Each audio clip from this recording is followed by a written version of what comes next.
During the warmer months, for many Australians, it's all about sun, sand and surf. But for us gardeners, there's one more very important thing on that list. Shade.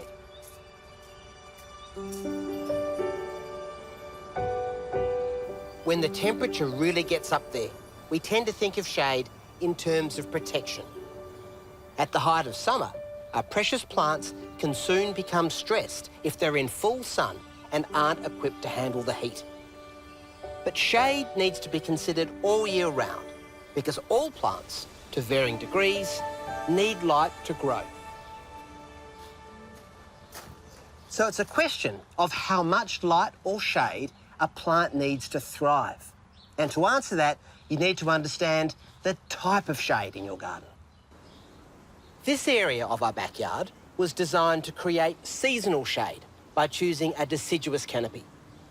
In winter, this Gleditsia drops all of its leaves and lets in the sun. But its leaves provide filtered shade during the hottest part of the day in the warmer months. The understory also gets hit with low-angle morning and afternoon sun in summer, which can be intense.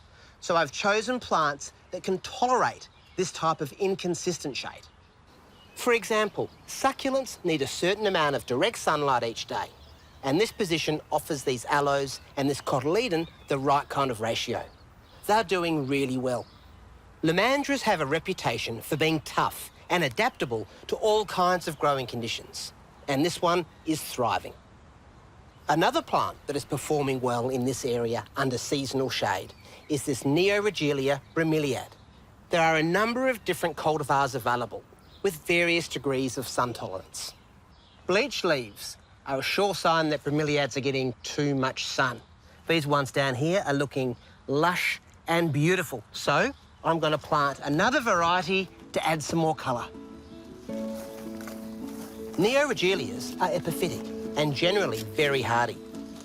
I'm placing it in a shallow hole and backfilling around the base with shredded pine bark, which is a bit like leaf litter in the crevice of a tree or on a forest floor. After an initial watering in, it will only need a weekly top-up around the base and over the foliage to keep it happy. I reckon this is the kind of scenario that springs to mind when most of us think of shade. I love these dwarf sugar gums, which I planted to provide morning summer sun protection to the eastern side of the house. The thing is, being evergreens, they provide dry shade to the area underneath year-round. There's a bunch of native grasses here that have established well as part of this habitat garden, including things like Lomandra, coastal SWORD-SEDGE and Dianella. But there is a bare patch towards the back that I need to deal with. I'm going to fill out this area with a selection of plants that are proven performers in dry shade, including Correa, Bichonneau bells, Acacia cognata limelight, and Dianella Casa Blue. And I'm planting quite densely to quickly fill the space. I've chosen small plants in 140mm pots, so I only have to dig small holes to minimise disturbance to the base of the tree. Any small tree roots should be cut cleanly, and roots thicker than your finger avoided. This sandy soil's really impoverished, so I'm going to add some soil conditioner to help the plants along until they're established. So a couple of handfuls in the bottom of the hole, and then I'll just work that in and really mix it with the site soil so the bottom of the hole remains free draining. Just like that. Then just pop the plant in. Tease it out of the pot. That's looking good. A little bit of a tickle. And then into the hole.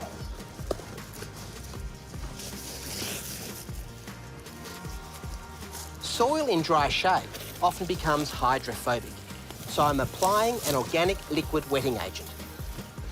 It's a competitive environment, so the plants will need watering a couple of times per week until established, and then once a week when it's hot. Finally, some mulch to finish it off. Another type of cover that you can use to your advantage is controllable shade. This is the main living area of our home. It faces north and has been designed to capture low-angle winter sun. In the warmer months, We want protection from the hot sun, so we put up these removable shade sails, and I've also planted a grapevine, which of course is deciduous. This variety is called perlette, and while it gives us a lot of fruit mid-season, we're also growing it for the leafy canopy it provides. By trimming back the canes, I can create just the right conditions underneath for growing a range of productive plants, including Mediterranean herbs, marcrut lime, lemongrass and blueberry. And whilst these plants will take full sun, they really thrive and use less water with a touch of shade.